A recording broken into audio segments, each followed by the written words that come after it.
So మీరు బాధపడ్డారా ఆ టైంలో? అసలు ఎవరు ఎందుకని అంటే మీరు ఊహించని దానికి మించి అప్పుడు గుర్తింపు వచ్చింది. సడన్‌గా వచ్చింది. ఆ సడన్‌గా వచ్చిన దానికి మనకి చాలా ఆశయాలు గూడా కలుగుతాయి. చాలా ఆశలు గూడా కలుగుతాయి. సో మనకి ఈ గుర్తింపు వచ్చింది కాబట్టి ఖచ్చితంగా మనకు అవకాశాలొస్తాయి సినిమాల్లో కూడా. అట్లాగే బయట కచేరీల్లో కూడా మనకి ఆర్కెస్ట్రాలో వాటిలో గూడా పాడే ఛాన్స్ వస్తుంది. స్టేజ్ మీద పాడే అవకాశాలొస్తాయని అనే ఒక ఇది కలుగుతుంది. ఆశ కలుగుతుంది గదా! అప్పుడు మీరు అంటే ఏమీ లేనప్పుడు ఏమనిపించేది మీకు? ఎందుకు నన్ను మళ్ళీ పట్టించుకోవట్లేదు ఎవరు అని చెప్పేసి అట్లా బాధపడ్డారా? నాకు అస్సలు బాధ అయితే లేదు సార్. ఎందుకంటే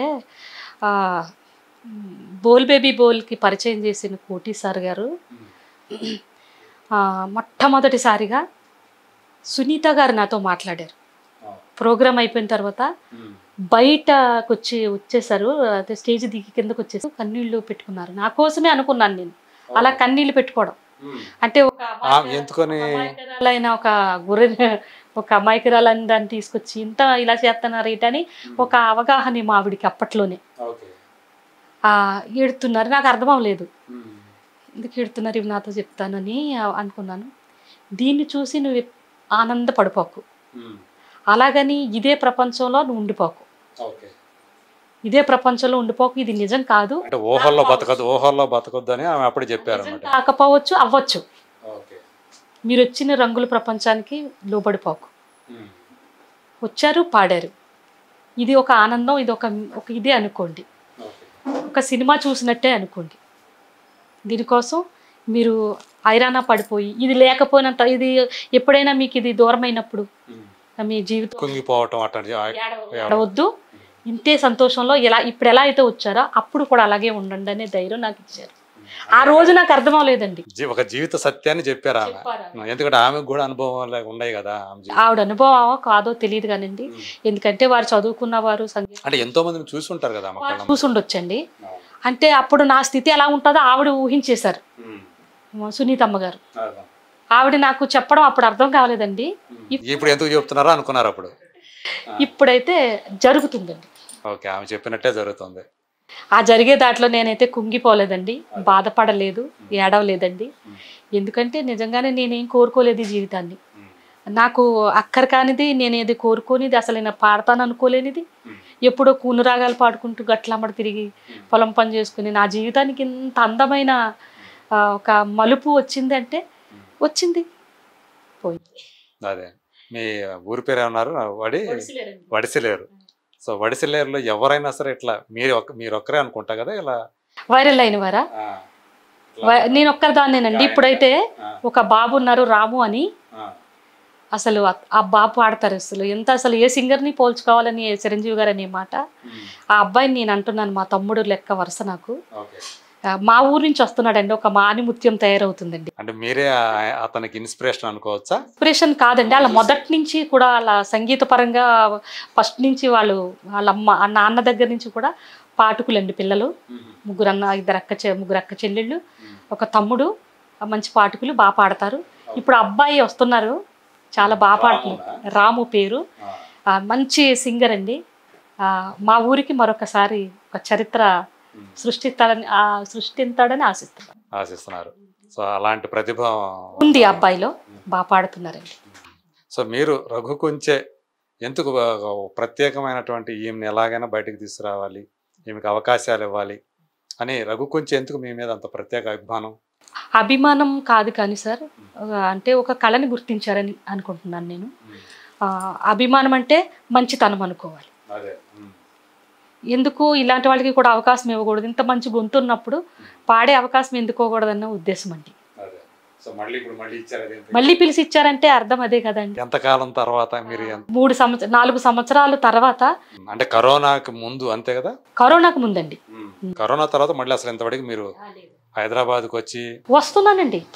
లైవ్ ప్రోగ్రామ్ ప్రజలు ఆదరిస్తున్నారండి బాబు. మళ్ళీ మా పాట అనేది లేదండి, ప్రజలైతే ఆదరిస్తున్నారండి. ప్రేక్షకులు అందరూ కూడా ఏమైనా ప్రోగ్రామ్ చేసుకున్నా, ఎక్కడైనా పెళ్ళిళ్ళు ఫంక్షన్ జరిగినా, వాళ్ళ ఇంట్లో ఏదైనా జరుగుతున్నా అప్పుడు గుర్తు బేబీ అనే ఒక సింగర్ ఉంది కదా అని గుర్తుకు వస్తున్నారు, పాటించి తగినంత సాయం చేస్తున్నారండి. అలా అవి అయితే ఆగలేదు, అవి వస్తానే ఉన్నాయి. అసలు ఆగలేదండి. బతకడానికైతే నాకు ఏ ఆటంకం లేదు, సినిమా దాకా వెళ్ళలేదు అనేది ఉంది. బాధపడతలేదు కానండి, వస్తే ఆ పాడాలనే ఆశ ఉంది. ఓకే. సో ఇప్పుడు మీరు అంటే కేవలం అప్పుడు దుబాయ్ మస్కట్ వెళ్ళారు కదా, ఇక వేరే ఏ దేశాలకు వెళ్ళారు? మస్కట్ వెళ్ళానండి, దుబాయ్ వెళ్ళానండి, ఢిల్లీ ఏపీ భవనంలో ప్రోగ్రామ్ ఇచ్చానండి, బెంగళూరు వెళ్ళానండి, హైదరాబాద్కి వెళ్ళా, అదేమి బొంబాయి వెళ్ళానండి. సో అక్కడ అన్ని పాటలు పాడారు అక్కడ? అన్ని దేశాలు తిరిగాను, పాటలు పాడానండి, పాడించుకున్నారు. అంటే ఒక 5-6 పాటలు అంటే నిలబడి ఒక 5-6 పాటలు గుర్తుగా పాడేస్తానండి. ఇప్పుడు మళ్ళీ హైదరాబాద్కి ఎందుకు వచ్చారు? అంటే రఘు కొంచెం పిలిచినందువల్ల వచ్చారా, లేకపోతే వేరే కారణం? ప్రైవేట్ ఆల్బమ్ 3 సంవత్సరాల కిందట మట్టి మనిషినండి నేను అనే ఒక పాటను ఉద్దేశించుకుని ఆమె ఇది రీతిగా వచ్చారు కనుక ఆవిడికి ఇలాంటి పాట ఇంకొక పాట మనం పాడించుకోవాలన్న ఉద్దేశంతో 3 సంవత్సరాల కిందట లిరిక్ రాసుకుని ఉంచుకున్నారండి, ఒక ట్యూన్ చేసుకుని. ఒక తమ్ముడు శ్రీను అని అంటున్నారు ఆ తమ్ముడు పేరు. అయితే నన్ను పిలిపించిన తమ్ముడైతే ఒక్కసారి ఇక్కడైతే వివేకానంద గారు ఉన్నారు. ఇక్కడ వివేకానంద గారు ఆయనే పిలిపించారండి నన్ను. కర్త కర్మ తమ్ముడే. అయితే ఇక్కడ ఒక మ్యూజిక్ స్కూల్ నడుపుతున్నారు, టీచర్ కూడా అతను. అప్పటి నుంచి చాలా అభిమానం. అంటే ఆ వైరల్లో నేను దొరకలేదు. ఆ తర్వాత కూడా పాపం కొంచెం ఫైనాన్షియల్గా నాతో డబ్బులు ఇచ్చి పాడించడం అంటే కష్టమని కొంతకాలం ఆగిపోయారు. ఆ తర్వాత ఇప్పుడు అవకాశం వచ్చిందండి.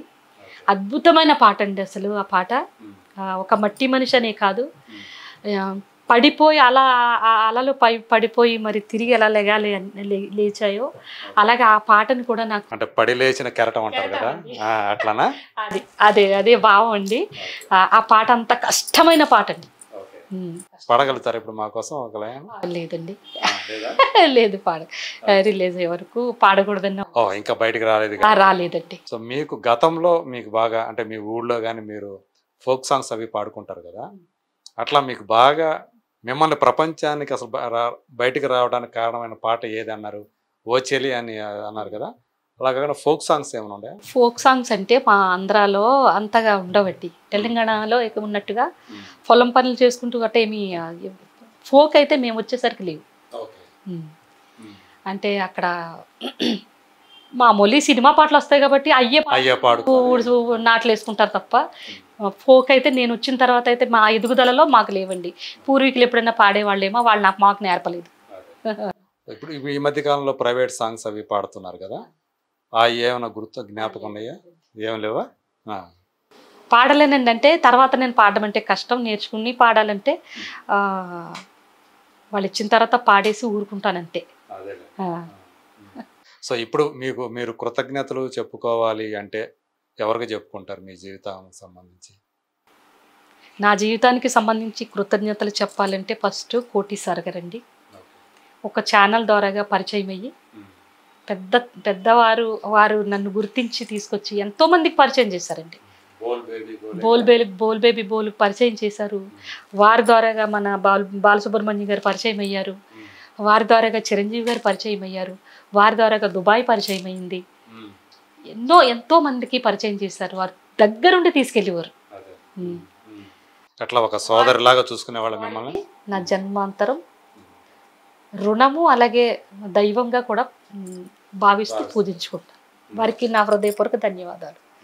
చిరంజీవి గారు ఇంత మంచి ఆదరణ చూపించి అప్పట్లో నా గొంతుని మెచ్చుకుని ఇంకా చిరంజీవి గారి ఇంటికి వెళ్ళాననే పదాన్ని ఎవ్వరూ మర్చిపోకుండా బేబీ అదుగు మన చిరంజీవి గారి ఇంటికి వెళ్ళి అంటే వారి అభిమానులు చిరంజీవి గారి ఇంటికి వెళ్ళి బేబమ్మ అదిగో అని నన్ను చూపిస్తున్నారు అంటే వారి దగ్గరికి వెళ్ళిన ఇచ్చిన చిన్న చిరు అవకాశానికి వారికి ధన్యవాదాలు. కొంచెం అసంతృప్తి ఉందేమో చిరంజీవి గారి సినిమాలో పాట పాడే మా అన్న గుర్తు చేసుకుంటారు ఈ ఛానల్ ద్వారా, మన ఛానల్ ద్వారా తప్పకుండా ఈ ఛానల్ చూసి మా అన్న వదిన మళ్ళీ నన్ను పిలిపిస్తారు. ఎన్ని సంవత్సరాలు అయింది? 5 సంవత్సరాలు అయింది. 5 సంవత్సరాలు అయింది వెళ్ళి. తర్వాత మళ్ళీ వెళ్ళానండి. మళ్ళీ ఇంకోసారి వెళ్ళారా? నాకు దుబాయ్ వెళ్ళిన తర్వాత చిరంజీవి గారు మళ్ళీ ఫోన్లో మాట్లాడారు. అప్పుడు విధేయ రామ సినిమా విధేయ రామ రామచరణ్ గారిది రిలీజ్ ఫంక్షన్ అనమాట. అప్పట్లో పిలిపించాలని నన్ను ఫోన్ చేస్తే ప్రీ రిలీజ్ ఈవెంట్ గా రిలీజ్కి ముందు జరుపుతారు చూడు. చెప్తారు కదండి, దానికి నేను లేనండి, దుబాయ్లో ఉన్నాను. అప్పుడు నాకు ఫోన్ చేశారండి, మీరు దానికి రావాలా, ఉంటే గనక రమ్మంటానికి. దాన్ని ఇంకా మంచిగా నాకు ఆదరణ ఉండేది. దానికి వచ్చుంటే మిస్ అయినందుకు చాలా అంటే చాలా బాధపడ్డాను. ఆ తర్వాత మళ్ళీ వెళ్ళానండి, దుబాయ్ నుంచి వచ్చిన తర్వాత మళ్ళీ వెళ్ళాను. చిరంజీవి గారిని చూశాను, అమ్మగారిని చూశాను. చాలా అంటే చాలా మళ్ళీ అదే ఆదరణ ఖచ్చితంగా మీరు ఎప్పుడైనా రండి ఇక్కడికి, మీరు మా ఆడబడుచు లెక్క అన్నారు.